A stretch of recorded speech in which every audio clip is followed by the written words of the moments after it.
The Salon on the Rue Saint-Honore. Part 1. A Letter of Introduction. Marguerite Tessier arrived in Paris on a blustery afternoon in March 1753. Clutching a letter of introduction and the remnants of a provincial reputation, she was 31, a widow of modest means but immodest intellect, and she had come to the capital with the quiet desperation of a woman who understood that the workaday existence awaiting her in Lyon, the humdrum round of needlework, parish gossip, and the slow ennui, that excedia of the spirit which devoured women whose minds had no employment, was a kind of death in advance.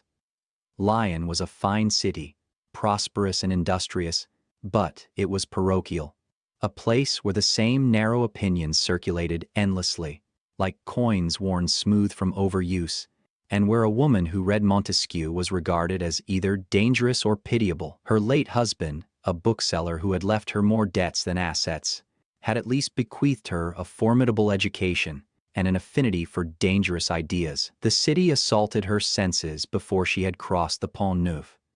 The olfactory assault was staggering, the gritty reek of horse dung mixing with the cloying sweetness of a nearby patisserie, the pungent stench rising from the Seine where tanneries discharged their astringent chemical waste, the coarse miasma of unwashed bodies pressing close in the colliginous lanes where daylight barely penetrated. Street criers bellowed their wares in a clamorous, dissonant chorus. The sibilant hiss of the knife-grinder's wheel, the melodious call of the flower seller, the obstreperous shouts of coachmen demanding passage, while beneath it all ran the susurrant murmur of 100 private conversations, a whispering undercurrent of gossip and commerce. Everywhere, movement, dapper gentlemen in powdered wigs strutted along the quays. Lissom young women in silken panniers sashayed past the bouquinistes. Unkempt urchins gamboled and capered between the legs of horses. Elderly dowagers in dowdy, shabby black minced their way toward vespertine devotions at Saint-Germain-des-Prés, their progress as halting as the elderly veterans who tottered beside them on walking sticks. Porters trudged under enormous loads, their backs bent nearly double. Beggars shambled along the gutters with outstretched hands. A debonair abbé sidled past her with a murmured apology, his spruce clerical garb at odds with the rakish angle of his hat. Vendors promenaded and wended through the crowd with trays of savory pastries and tart lemonade, their cries cutting through the din. She had imagined Paris as a luminescent city of reason and philosophy. The reality was more tactile. Velvety fog rolling off the river at dusk, abrasive cobblestones that bruised her feet through thin-soled shoes, the granular texture of bread that tasted of grit and ash, the prickly wool of her travel cloak grown damp in the dusky river mist. The city was not beautiful in any conventional sense. It was sublime in the way of thunderstorms and shipwrecks, overwhelming, indifferent to the individual, and charged with an energy she had never encountered in the provinces. Her letter was addressed to Madame Geoffrin, and it had been written by the Abbé Morellet, who had passed through Lyon the previous autumn and been charmed by Marguerite's conversation over dinner. "She is no connaissante of fashionable pretension," the abbé had written, "but a bona fide mind, discerning, articulate, and possessed of that rarest quality in a woman or a man, the willingness to be persuaded by evidence."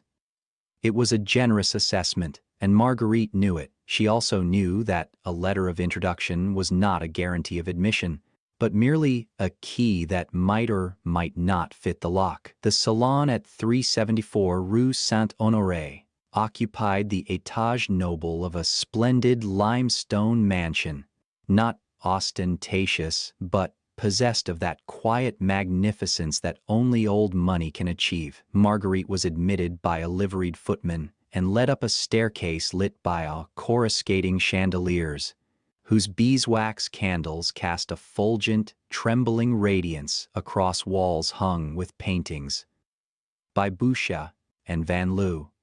leaving the umbral corners of the stairwell flickering with soft shadows. The room she entered was large but intimate, its fauteuils drawn into a conversational circle around a marble fireplace. The scent of mocha coffee, luscious, almost saccharine in its richness, mingled with the subtler fragrance of hothouse flowers. Madame Geoffrin herself was a revelation. She was neither pulchritudinous nor willowy, a stout, plain-faced woman in her 50s, dressed with elegant restraint in dove-gray silk. But her manner was that of a consummate diplomat, gracious without being unctuous, cordial without being effusive, and possessed of an urbane authority, poised, collected, utterly unflappable, that silenced a room with a single raised eyebrow. She was, Marguerite realized, the most estimable woman she had ever met, worthy of admiration not for her birth or beauty, but for the sheer force of her competence. She greeted Marguerite with tactful warmth, examined Morellet's letter, and murmured, "We are always glad of fresh minds. Wednesdays are for conversation, Mondays for artists. You are welcome at both." Then, with the discretion of a woman who understood that newcomers needed orientation, she placed Marguerite beside a genial, voluble gentleman, who turned out to be Marmontel, an amiable writer, garrulous to a fault, but without malice, whose inexhaustible talk and genuine kindness made him the ideal companion for the bewildered. "You will find," Marmontel whispered, leaning close with a jocular smile, "that our hostess is the linchpin of Parisian intellectual life. She is affable to everyone, dependable in her commitments, and ruthless in her hospitality. Disagree with her, and she will forgive you. Bore her, and you will never be invited again." It was, Marguerite would later reflect, the most useful piece of advice she received in her first decade in Paris. Part 2. The Great Work.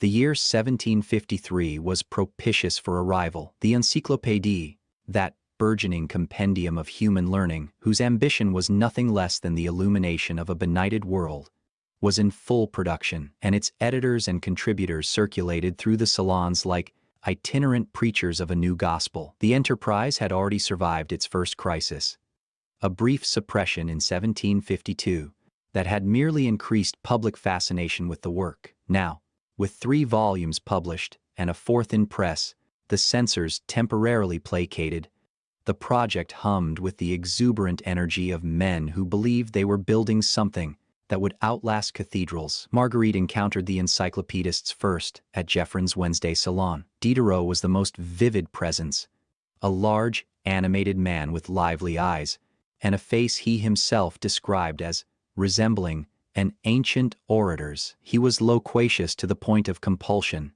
fecund in a way that seemed almost involuntary, as though eloquence were not a skill he had cultivated, but a force of nature he could barely contain. His conversation was a bravura performance that ranged across philosophy, science, art, and morality in torrential digressions that left his listeners breathless and occasionally befuddled. He would seize upon an idea the way a terrier seizes a rat, shaking it this way and that, testing its verisimilitude against his own experience, and discarding it without ceremony if it failed. His erudition was prodigious.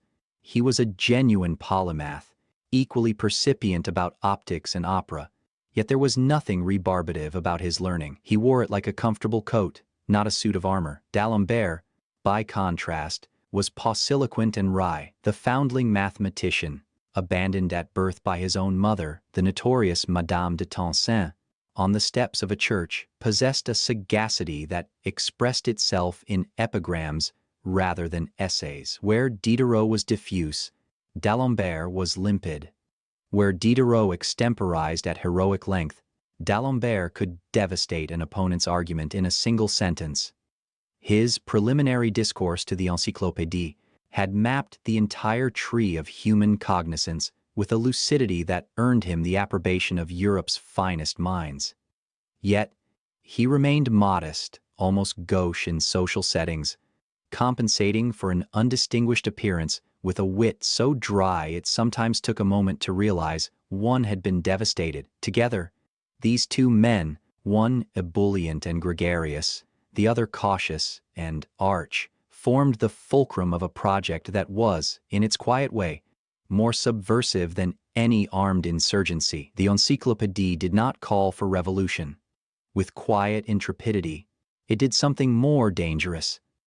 It invited its readers to think for themselves. Beneath the ostensibly innocuous articles on agriculture and anatomy, employing circumlocution where direct statement would have invited prosecution, and periphrasis where plain speech would have been suicidal, lay a radical epistemology, the conviction that all knowledge was interconnected, that no authority was beyond question, that the purview of reason extended to every domain of human experience, including those that the Church and Crown considered their exclusive territory. The article on authority, published in the very first volume, had declared with breathtaking audacity that no man possessed a natural right to command another. It was a claim whose implications the censors, blinkered by the assumption that an encyclopedia was merely a reference work, were too myopic to grasp immediately, but not forever. The savants who gathered at Geoffrin's on Wednesdays understood this perfectly. They were cognizant of the danger, but intoxicated by the enterprise. Young luminaries debated with established pundits. Self-taught autodidacts who had educated themselves through sheer will challenged credentialed savants who had studied at the finest academies. Not all contributions were equal. Some speakers were glib, offering polished surfaces without depth, and the occasional fustian speech, pompous and overwrought, would draw a sharp glance from Geoffrin. But the atmosphere crackled with the electricity of minds in collision. Even the most fatuous remark could spark a brilliant reply. The intellectual ferment made the provincial learning of Lyons seem as archaic and insular as a medieval monastery. Marguerite listened. She was no simpleton. She could follow the most sophistic argument and detect the pleonasm, the unnecessary repetition that often concealed a thinker's uncertainty. But she was heedful of Geoffrin's unspoken rule that newcomers should demonstrate their worthiness through receptivity rather than display. The perplexity she sometimes felt, the bafflement of encountering ideas so foreign to her provincial education that they seemed to belong to a different language, was not an obstacle but a goad. She discovered that listening was itself a form of learning more profound than any lecture. She absorbed not merely ideas, but the manner in which ideas were exchanged, the delicate calibration of wit and earnestness, the diplomatic art of disagreement, the unwritten protocols by which a room full of brilliant, fractious egos managed to sustain something resembling harmony, that elusive concord of competing voices that was the Salon's highest achievement.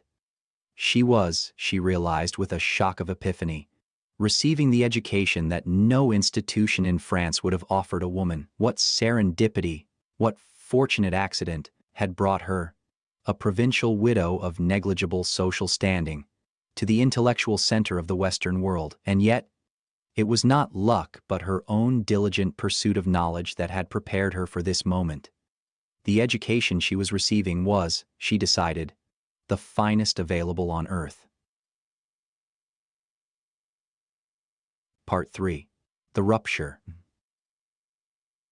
By 1757, Marguerite had become a reliable presence in the salon world, not a luminary but a valued interlocutress, known for her considerate attention to others' arguments and her quiet refusal to be impressed by mere eloquence. She had cultivated a rapport with several of the leading figures and developed a particular fondness for the young Julie de Lespinasse, who served as companion to the blind Madame du Deffand at the convent of Saint-Joseph. Julie was everything Marguerite was not: passionate where Marguerite was measured, impetuous where she was circumspect, incandescent where she was merely warm. Their affection was genuine, a tendresse born of complementary temperaments. Julie confided in Marguerite the lonesome fret of her illegitimate birth, a scar that no amount of social success could heal.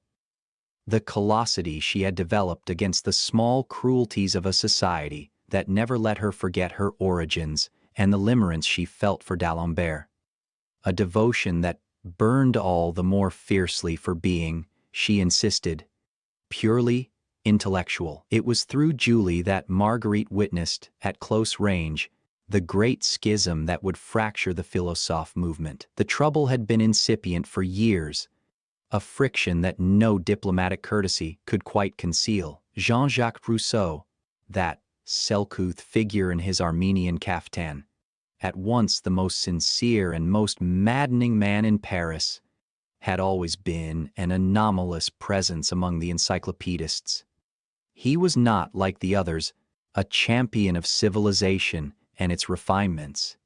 He was their contrarian, their accuser. His discourse on inequality had argued, with irrefutable logic and infuriating eloquence, that every advance in arts and sciences had corrupted humanity's natural goodness. It was a thesis that struck at the very foundation of the Encyclopédie's mission, and the other philosophes regarded it with reactions ranging from bemused tolerance to outright hostility. The personal rupture came that autumn. Rousseau had been living at the Hermitage, a cottage on Madame d'Épinay's estate, where he was supposed to be writing in bucolic tranquility. Instead, he fell into a wretched entanglement with Sophie de Houdetot, his hostess's sister-in-law, an attachment that produced jealousy, resentment, and cascading recriminations. Diderot, siding with their mutual friends Grimm and d'Épinay, published a pointed line in his new play, "Only the wicked man is alone," that Rousseau took as a deliberate betrayal. The bitterness that followed was not a disagreement, but a divorce, attended by all the vitriol and vindictiveness that attend the dissolution of intimacy. The strife was all the more painful because it destroyed a genuine kinship, not of blood but of shared purpose, the deep accord of men who had once believed they were fighting the same battle. Marguerite observed the quarrel with the poignant clarity of an outsider who loved both parties. Rousseau was artless in his grievances, guileless to the point of self-destruction, incapable of the disingenuous smoothness that salon life required. He could not dissimulate what he felt, he proclaimed. When he felt wronged, he said so, in terms so plaintive and lachrymose that his listeners could not decide whether to embrace him or flee. Diderot, for his part, was contrite in private but intransigent in public, convinced that Rousseau's rejection of reason and sociability was not merely wrong but dangerous. Their mutual disaffection deepened into alienation, and the conviviality that had once characterized their fraternity, the warmth of two young men walking together to Vincennes, dreaming of a better world, curdled into something approaching hostility. Some onlookers watched the quarrel with schadenfreude, that base pleasure in another's misfortune that Salon society elevated to an art form. Others found it merely dispiriting. "The cruelest rifts," Julie told Marguerite one evening, her voice wistful, "are between those who once agreed on everything. Strangers quarrel over interests, friends quarrel over principles." The observation was prescient. Within a year, Rousseau had published his Letter to d'Alembert on the theatre, a broadside that repudiated not merely the philosophes' views on drama, but their entire vision of civilization. The dissension was now public, irrevocable, and tinged with the melancholic recognition that something irreplaceable had been lost. Any hope of rapprochement, of mending the breach through mutual concession, had been extinguished. What had been a fellowship was now a rift, and the rift would only widen. Part 4. The Café de l'Europe. While the philosophes quarreled among themselves, the work continued. The Encyclopédie's privilege was revoked in March 1759, a crisis that would have destroyed a lesser enterprise. But Diderot persevered with dogged determination, publishing the remaining volumes clandestinely under false imprints. It was during this perilous period that Marguerite first attended the Thursday dinners of Baron d'Holbach, and entered a world that made Geoffrin's salon seem, by comparison, as conventional as a parish tea. D'Holbach's residence on the Rue Royale was nicknamed the Café de l'Europe, and the epithet was apt. Here, in a dining room dominated by a table that seated 50, furnished with an excellent chef and expensive wines, the most iconoclastic minds in Europe gathered twice weekly to discuss, with perfect candor, subjects that could not be mentioned in polite society. Every variety of dissenter could be found here: apostate priests who had renounced their vows, provocateurs who delighted in scandalizing the orthodox, and genuine heretical thinkers whose ideas would have earned them the stake in an earlier century. Religion was not merely questioned, but anatomized. The existence of God was debated with the same dispassionate rigor one might apply to a problem of hydraulics. The host himself, a munificent German baron who had made his fortune in mineralogy, was an avowed materialist and dogmatic atheist whose published works would have earned him the Bastille, had he not taken the precaution of publishing under pseudonyms. The atmosphere was at once convivial and incendiary. Marguerite, one of the few women ever admitted, found herself seated between the jovial Marmontel and the misanthropic Grimm, listening as d'Holbach held forth on the non-existence of the soul with the cheerful certainty of a man demonstrating a chemical reaction. The table was bountiful, copious wines, a surfeit of courses that reflected the host's legendary generosity, and the repletion of stomach seemed to encourage the boldness of mind. Diderot, the most faithful regular, would interrupt with impassioned objections that only strengthened d'Holbach's case, a dialectical dance that both men appeared to relish. Morelet, silver-tongued and playful, contributed waggish asides that diffused the tension when arguments grew choleric. Even the taciturn Adam Smith, visiting from Scotland and normally too cautious to declare his private convictions, was drawn into vigorous exchange. It was here that Marguerite witnessed the famous exchange with David Hume, the Scottish philosopher, whom the Parisians adored as Le Bon David, a benevolent, rubicund figure who radiated staunch good nature, had expressed skepticism about the existence of atheists. "I have never met one," he declared with the aplomb of a man stating an empirical fact. D'Holbach's reply was immediate. "Count how many we are here. We are 18, he added with a mirthful glance around the table. "The 3 others have not made up their minds." The laughter that followed was not merely amusement but a kind of collective exhalation, the relief of minds accustomed to dissimulating their deepest convictions, suddenly finding themselves in a room where no such dissembling was required. Marguerite felt it too, though she was no atheist herself. There was something bracing about intellectual honesty, pushed to its furthest limit, something that clarified the mind even when it alarmed the conscience. She understood, sitting at that table, why the authorities feared these men. It was not their specific conclusions that were subversive, but their method, the relentless application of reason to every domain, the refusal to grant any proposition immunity from scrutiny. Yet, she also noted what the philosophers themselves sometimes failed to see, that their radical candor existed within a bubble of affluence and privilege. The copious wines and savory dishes that accompanied these debates on human nature were served by footmen who would never read the Encyclopedie. The myriad ideas generated in this room reached perhaps a few thousand readers across Europe. Beyond the Salon walls, the vast majority of France's 26 million souls remained in a state of near total benightedness, their ignorance not a moral failing but a consequence of illiteracy and indigence, their minds untutored not because they were incurious but because education was a luxury as remote as Versailles, when survival consumed every waking hour. They were preoccupied with the more pressing question of whether there would be enough bread tomorrow. The incongruity troubled Marguerite, though she could not yet articulate why.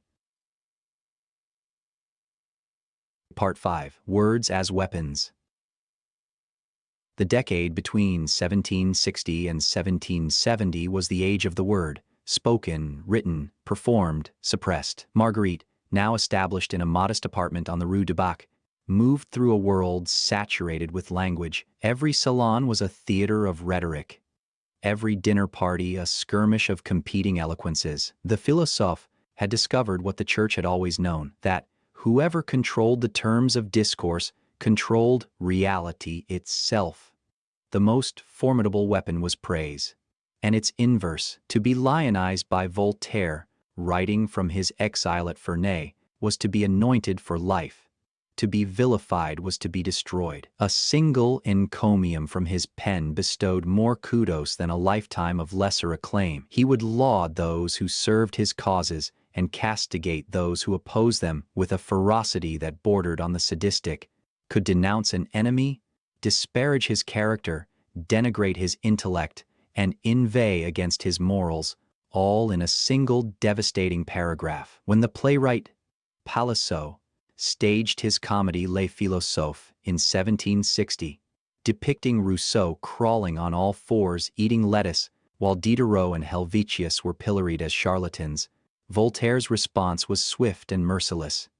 He fulminated against the work in letters to half of Europe, lambasted its author as a contemptible hireling, and orchestrated a campaign of ridicule that pursued Palissot for years. The plaudits that had greeted the play's premiere quickly turned to odium as Voltaire's allies rallied. Yet, the philosophes were hardly innocents in this war of words. They could reproach, upbraid, and chide with the best of them. Morellet, stung by the same Palissot affair, wrote a retaliatory pamphlet so vitriolic that it defamed the Princesse de Robec, not merely criticizing but traducing her reputation in terms that no lady of rank could tolerate, and earned him 7 weeks in the Bastille. Far from being mortified, he emerged a minor celebrity, writing later with insouciant pride, "I saw literary glory illuminate the walls of my prison." The pattern was characteristic. Imprisonment for ideas had become, paradoxically, an auspicious credential. To be reproved by the authorities was to be acclaimed by the Republic of Letters. The philosophes wore their persecutions with competitive relish. Diderot's contribution to this war of words was subtler, but more enduring. From 1759, he wrote anonymous reviews of the biennial Salon exhibitions at the Louvre, art criticism of extraordinary brilliance that circulated privately in Grimm's handwritten correspondence littéraire. His judgments were devastating in their specificity. Boucher's paintings he found not merely mediocre but contemptible. Degradation of taste, color, composition, character, expression, and drawing have kept pace with moral depravity. They were, he wrote, garish, shoddy confections of saccharine eroticism, woeful in their sentiment and slapdash in their execution. The very epitome of everything that was tawdry and lurid about the dying Rococo. Work that was lousy and third-rate, redeemed by neither craft nor conviction. By contrast, he glorified Chardin's admirable still lifes as first-rate. "You have only to take these biscuits, this glass of water, and eat and drink," and acclaimed Greuze's commendable scenes of domestic virtue as sterling evidence that painting could serve a moral purpose. The distinction was not between the acceptable and the outstanding, but between the corrupted and the authentic. These judgments were more than aesthetic. They were political. To extol simplicity over ornament, to venerate honesty over artifice, to deprecate the frivolous and eulogize the sincere, this was to wage war against the entire aristocratic culture of display. The shift from Rococo to the emerging neoclassicism was not merely a fluctuation of taste but a transfiguration of values. The old aesthetic had been sullied, or, rather, the philosophes had succeeded in sullying it, tainting the gilded surfaces of Rococo with the suspicion that beneath the ornament lay moral corruption. What Boucher painted was not merely inferior art. It was art that debased the viewer, that vitiated and degraded taste itself. Any lackluster, flippant painter could imitate Boucher's saccharine eroticism. It took no skill, only a trifling disregard for truth. The salons were the laboratory of this revolution, and Diderot its most adept chemist. The opera houses, too, became battlefields. The Querelle des Bouffons had divided Paris in the 1750s over the rival merits of French and Italian music.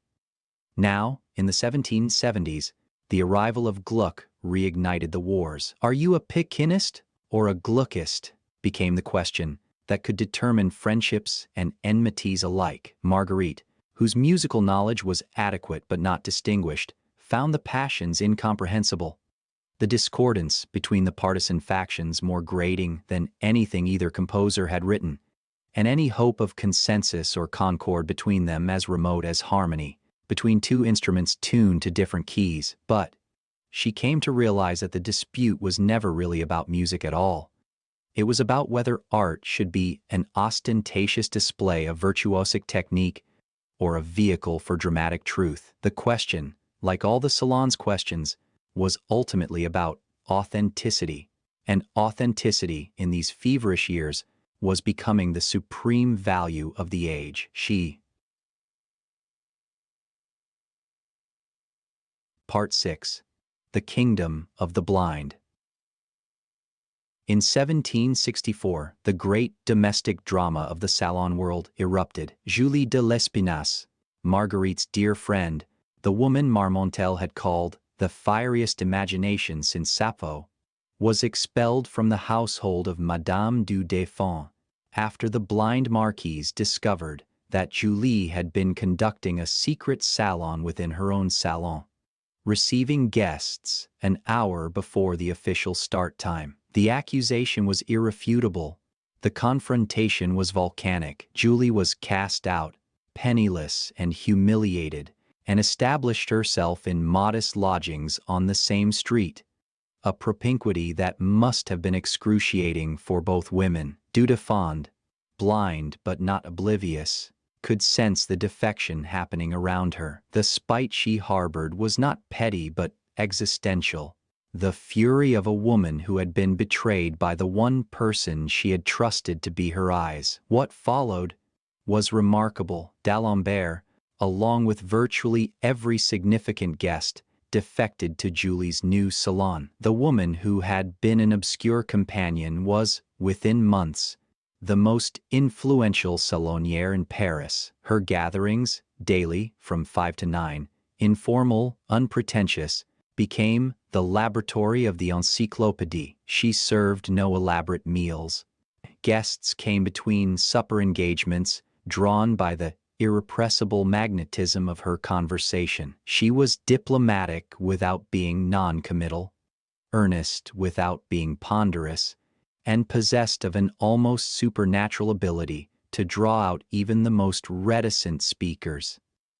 Her voice was euphonious, a warm musical instrument that could modulate from playful to profound in a single sentence, and she deployed it with the skill of an actress who had rehearsed nothing, for whom every conversation was an impromptu performance of genuine feeling. Marguerite marveled at this transformation. Julie had neither wealth nor rank, nor the pulchritude that society demanded of its leading women. What she had was harder to name, a quality of attention that made every guest feel, for the duration of their visit, that they were the most interesting person alive. It was not charm, exactly, nor flattery. It was something more like recognition. She was percipient about others' needs in a way that made her salon feel less like a performance and more like a conversation among intimates. Condorcet, that brilliant, shy mathematician whom Julie called le bon Condorcet, blossomed under her attention. Turgot, the awkward economist who blushed easily and spoke with hesitation, found at Julie's salon the only venue in Paris where his maladroit social manner was not held against him. Even the curmudgeonly Blackwood, no, that was Marguerite's private name for the perpetually peevish, petulant Grimm, a man whose supercilious manner and carping criticism made him the least agreeable regular in any salon, softened in Julie's presence. But Julie's radiance concealed a private torment that Marguerite, as her closest confidant, witnessed with helpless alarm. Julie had fallen into a devastating attachment to the Marquise de Mora, a young Spanish nobleman of exceptional sensitivity. Their intimacy was absolute and anguished. Mora was consumptive, and his returns to Spain for treatment left Julie in states of lonesome fret, so acute that she could barely function. Then, compounding the agony, she developed a simultaneous passion for the Comte de Guibert, a military writer of dashing reputation and chivalrous exterior but equivocal fidelity, whose pertinacious pursuit of his own ambitions left little room for constancy. The vacillation between these two attachments, one deep, the other intoxicating, consumed Julie's final years with a ferocity that no philosophy could palliate. D'Alembert,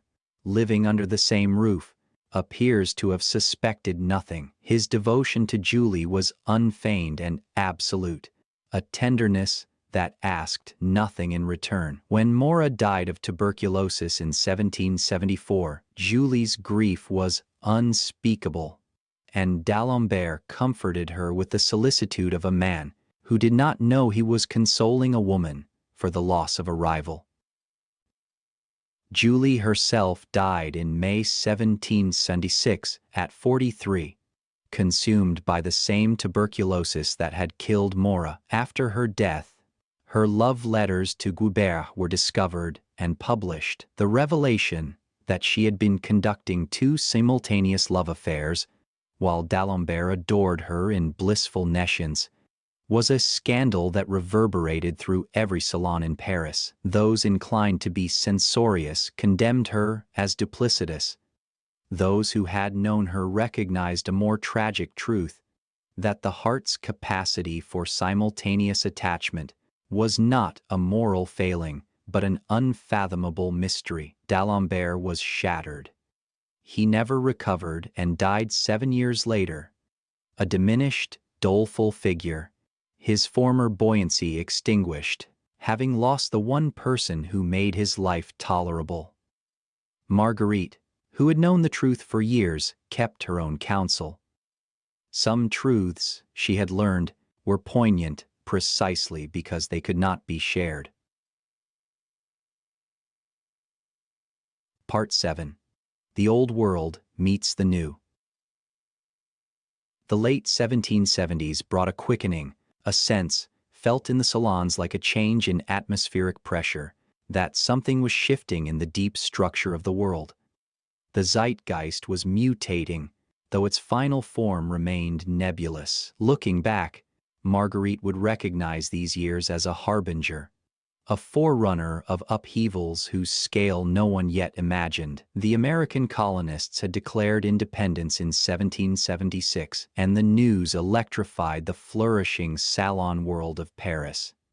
Here was proof, irrefutable, exhilarating proof, that the ideas debated over d'Holbach's dinner table could actually reshape the world. A republic, a written constitution, the rights of man proclaimed not in a philosophical treatise, but in a founding document of an actual government. The impetus this gave to French reformers was immeasurable. Benjamin Franklin arrived in December 1776, and his advent was nothing short of a cultural earthquake.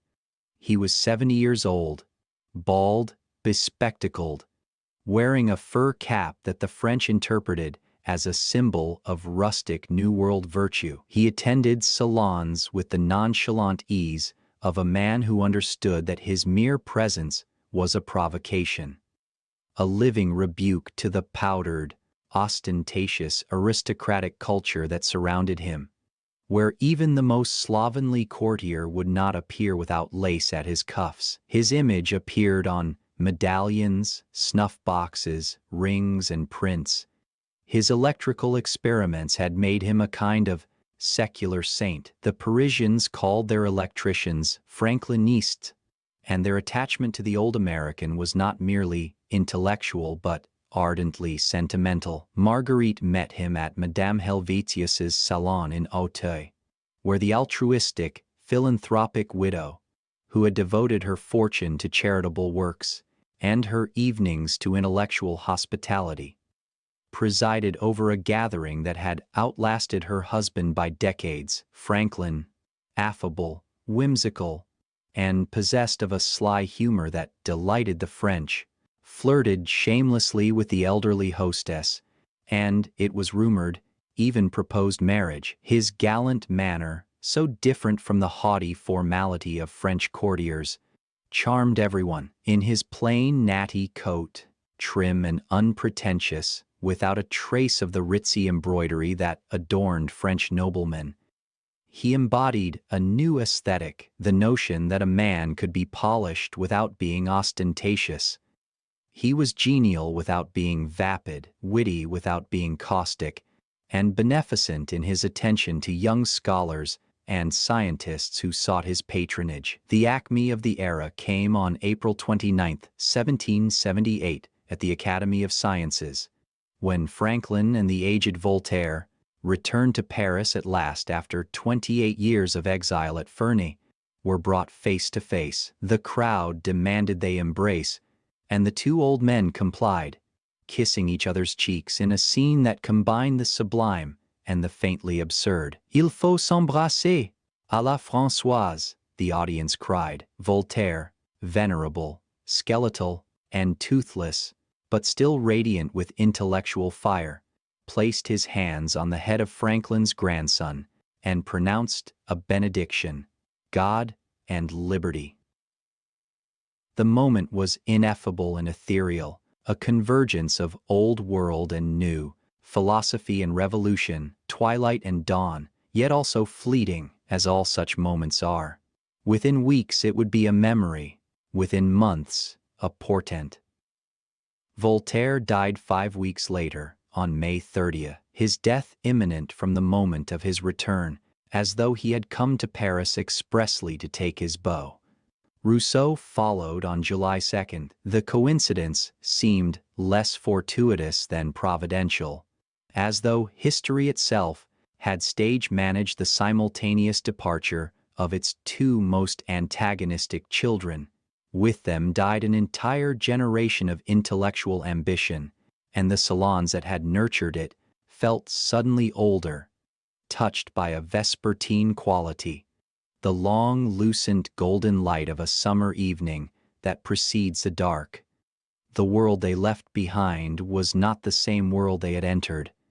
The mutability of human affairs, that ceaseless flux which no philosopher could arrest, had transformed everything they had fought for into something they would not have recognized. Marguerite, attending Voltaire's funeral procession with tears streaming down her face, felt an emotion she could not name. Not grief exactly, nor nostalgia, but something closer to the German Sehnsucht, that untranslatable ache for a wholeness that perhaps never existed, a vagary of memory that made the past seem more coherent than it ever was. The great men were gone. What remained were their ideas, and the terrible question of whether ideas, once loosed upon the world, could be controlled. Part 8. The Gathering Storm. The decade that followed was a study in contrasts so violent that the mind reeled. The salons continued. Suzanne Necker's Friday gatherings now drew Buffon, Gibbon, and Jefferson. The young Germaine, the enfant terrible of Parisian intellectual life, perched on a stool at her mother's feet, astonished guests with her precocious intelligence and her disconcerting refusal to be deferential to her elders. But, beyond the salon walls, the world was darkening. The affluence that had sustained the philosophe's dinner-table utopia was draining away, and the scarcity that replaced it was not philosophical but visceral. France's finances were in catastrophic disarray. The costs of the American war, approximately 1.3 billion livres, almost entirely borrowed, had created a deficit so vast that interest payments alone consumed half the government's annual revenue. The prodigal spending of the court, superfluous in the best of times, became an obscenity in the context of emerging indigence. While Marie Antoinette commissioned ever more extravagant refinements for her mock rustic hameau at Versailles, a folly that would have been merely risible in prosperous times, the price of bread that scant pittance which constituted the sole sustenance of the poor, climbed steadily toward the threshold of starvation. The insufficiency of grain was not a metaphor but a death sentence. The diamond necklace affair of 1785 did what no philosophe's pamphlet had managed. It tarnished the monarchy's remaining credibility. In the eyes of ordinary people, the details were sordid. A perfidious adventuress and wily impostor, a credulous cardinal, a prostitute impersonating the queen in the darkened gardens of Versailles. A scheme of cozenage so audacious it read like a bad novel, but the effect was to besmirch Marie Antoinette's reputation beyond repair. She was innocent, but public opinion, once polluted, cannot be purified by mere facts. The libels, those scurrilous pamphlets that smeared the queen in terms alternately lurid and pornographic, calumniated her as a foreign parasite, an Austrian she-wolf whose appetites were insatiable and whose loyalties were treacherous. They libeled, they blackened, they aspersed her character with mendacious inventions so grotesque that the veracity of any particular claim hardly mattered. The slander was iniquitous, but it fell on fertile ground. The monarchy's legitimacy had been corroded by decades of accumulated grievance, and the affair merely branded and stigmatized what was already suspected. Marguerite watched with growing alarm as the institution she had known for 30 years began to crumble. The salons, those incubators of enlightenment and sociability, were losing their function. The conversations that had once been recherché and avant-garde now seemed quaint, overtaken by the coarser vernacular of political pamphlets and the demotic fury of crowds. The old conformist order was dying, but what was replacing it was not the rational republic the philosophes had imagined. Reactionaries clung to the ancien regime with desperate tenacity. Meanwhile, renegades from every social class, disaffected priests, bankrupt nobles, ambitious lawyers, were discovering that the language of reform could be bent toward revolution. The philosophes had dreamed of mollifying society's cruelties through reason. What was arriving was something rawer, more volatile, a force that would not be tempered by eloquence or attenuated by compromise. In the terrible winter of 1788-89, the Seine froze. Bread prices soared. A 4-pound loaf that had cost 8 sous 2 years earlier now cost 14.5. An unskilled laborer earned 20 sous a day. He was spending 70 to 90% of his wages on bread alone. The deficiency was not merely economic but existential, a shortage so severe that it reduced human life to the animal computation of calories. In this context, the Salon debates about aesthetics and epistemology seemed not merely irrelevant, but obscene. The vacuum between the world of ideas and the world of hunger had become an abyss. The assembly of notables had failed. Cologne had been dismissed. Brienne had been dismissed. Necker had been recalled. The parlements had been suspended and restored. Each attempted reform collapsed under the weight of vested interests and institutional paralysis. Ministers tergiversated, shifting positions, reversing course, promising boldly, and delivering nothing. The inconstant oscillation between crisis and half-measure, between impending disaster and dilatory response, created a collective vertigo, the sense that the ground itself was shifting, that the old certainties were obsolescent, that the confusion was not temporary but structural, and that whatever was coming would be unprecedented. Marguerite, now 67, felt the transformation in her bones. She had spent her life perambulating between salons, meandering through the labyrinth of Parisian intellectual life, absorbing ideas that she had believed would change the world through the slow, patient work of persuasion. She was about to discover they had been right, but not in the way any of them had imagined. Part 9. The Fall of the Bastille. On May 5, 1789, the Estates General convened at Versailles for the first time since 1614. The event was at once portentous and faintly absurd, an anachronistic medieval institution, as out of place in the modern world as a suit of armor at a dinner party. Its delegates costumed in the archaic regalia of 3 separate orders, its procedures encumbered by antediluvian protocols that bore no relation to the urgency of the moment. The Third Estate, representing the commoners, had been granted double representation, but not double power, a half-hearted, half-baked concession that pleased no one and resolved nothing. What followed was a cascade of events so rapid that even the most percipient observers struggled to keep pace. On June 17, the Third Estate declared itself the National Assembly, a revolutionary act dressed in the hoary language of constitutional precedent. On June 20th, locked out of their meeting hall, the deputies gathered in a tennis court and swore an oath to give France a constitution, an act that flouted 3 centuries of absolute monarchy in a single afternoon. The tennis court oath was not, in itself, a violent act. It was something more dangerous, a repudiation of the fundamental principle that sovereignty resided in the crown, a contravention of every law that upheld the king's preeminence. The ominous implications were not lost on the king, who attempted to reassert his authority in a séance royale that only exposed its impotence. By early July, the streets of Paris were in ferment. Agitators and firebrands, nonconformists of every stripe, from principled dissidents to opportunistic provocateurs, harangued crowds in the Palais Royal. That nexus of free speech and sedition where the Duc d'Orléans's immunity from police surveillance had created a permanent insurgent forum. The dismissal of Necker on July 11th was the spark. Mobs armed themselves. The customs barriers were attacked and burned. Soldiers of the Gardes Françaises, those supposedly reliable instruments of royal authority, defected to the popular cause with a nonchalance that terrified the court. Marguerite heard the cannon fire from her apartment on the Rue du Bac. On July 14th, the Bastille fell, not because it was a significant military target. Its garrison was minuscule, its prisoners only 7. But because it was a symbol. The fortress represented the arbitrary, flagrant power of the king. The lettres de cachet, the dreadful imprisonment without trial, the perpetual sword that had hung over every writer, publisher, and philosopher who had dared to transgress the boundaries set by censors. Its fall was less a military victory than an act of collective exorcism. She did not join the crowds. She stood at her window, listening to the clamorous roar that rose from the eastern districts, and felt something she had not expected.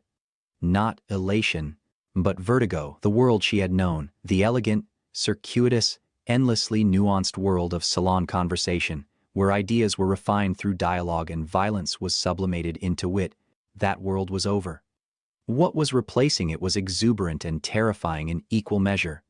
A world of mass politics, of sanguine orators who addressed not dozens but thousands in the colloquial language of the streets, of decisions made not over coffee and Burgundy, but in the open air, with pikes. The plebeian fury that had been building for decades, the accumulated grievance of common people whom the philosophes had theorized about but never truly known, was now the dominant force in French life. On August 4th, the National Assembly decreed the abolition of feudalism. On August 26, it adopted the Declaration of the Rights of Man and of the Citizen. Marguerite read the document with trembling hands and recognized, beneath the ringing abstractions, the ghost of every conversation she had witnessed over 36 years. The Encyclopédie's insistence on the sovereignty of reason, Voltaire's demand for tolerance, Rousseau's assertion that legitimate government required the consent of the governed, Condorcet's vision of universal rights, Turgot's arguments for economic liberty. The ideas had survived their authors.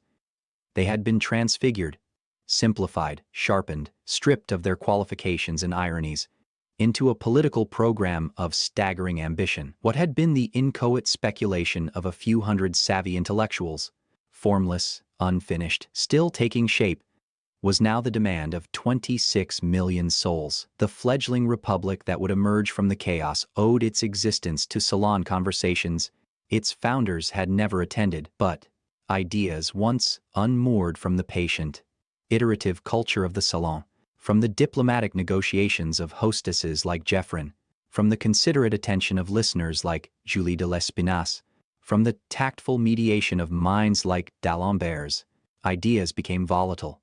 They could illuminate, They could also incinerate. The interregnum between the old world and the new would be brief. And what followed? The Terror, with its infernal tribunals and morbid spectacles of public execution, its lugubrious tumbrils rattling through streets once filled with the sound of philosophic debate, its hellish logic that demanded penitent confessions from the condemned, would demonstrate both the transcendent power and the abysmal cost of taking ideas seriously. Part 10. What endured? Marguerite Tessier died in 1794 during the Terror, not on the scaffold but in her bed. Of the mundane afflictions of old age, she had outlived nearly everyone she had known. Geoffrin, du Deffand, Lespinasse, d'Alembert, Diderot, Voltaire, Rousseau, d'Holbach, Helvetius, Buffon, Condorcet, le bon Condorcet, the gentlest of them all, had died in a prison cell that March. A victim of the revolution he had championed.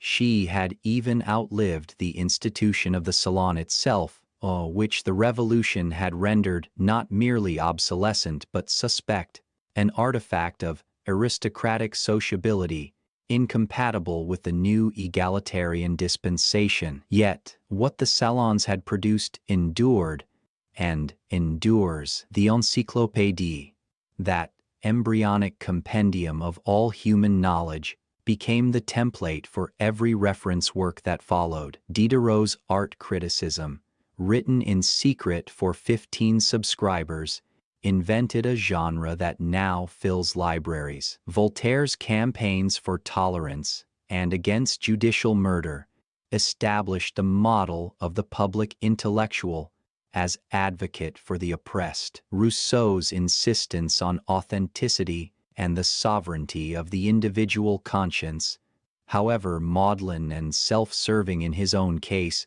became the quintessence of romantic and democratic thought. Condorcet's vision of universal education, his insistence that ignorance was not the natural state of humanity, but a blight imposed by bad government, that illiteracy was not inevitable, but a solvable problem, that every naive and untutored mind could, given the chance, achieve insight, dismissed as utopian in 1789, is now the commonplace aspiration of every decent society on earth. The Salonier's art, the ability to create a space where ideas could be tested without violence, where disagreement could be pursued with civility, where the powerful and the powerless could meet on something approaching equal footing.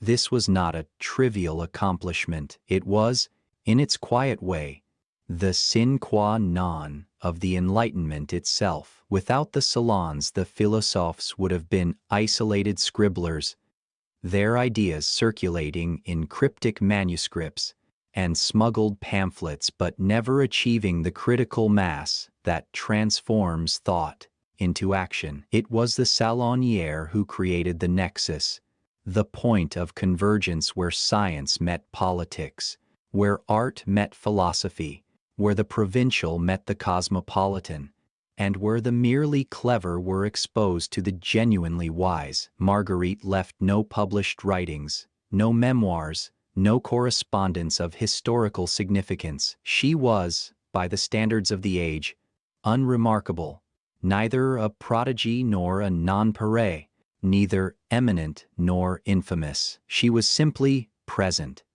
a reliable, staunch figure of incorruptibility and decency, bearing vicarious witness to the most consequential half-century of intellectual ferment in European history. Her life illustrated a verity that the great men of her acquaintance sometimes forgot, that the Enlightenment was not the achievement of a few exceptional individuals, but the collective endeavor of thousands of ordinary people who chose, against the inertia of custom and the threat of persecution, to think for themselves. The candlelight that had illuminated those salon conversations, that scintillating, shadowy, impermanent radiance, had long since guttered out. But the ideas it had revealed proved more perjuring than the chandeliers that held it. They are with us still.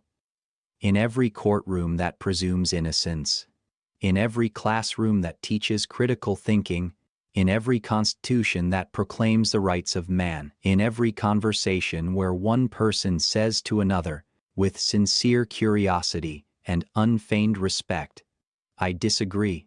Tell me more."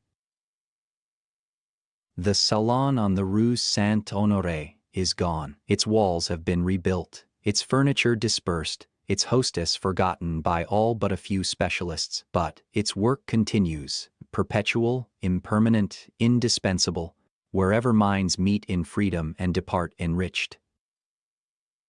The end.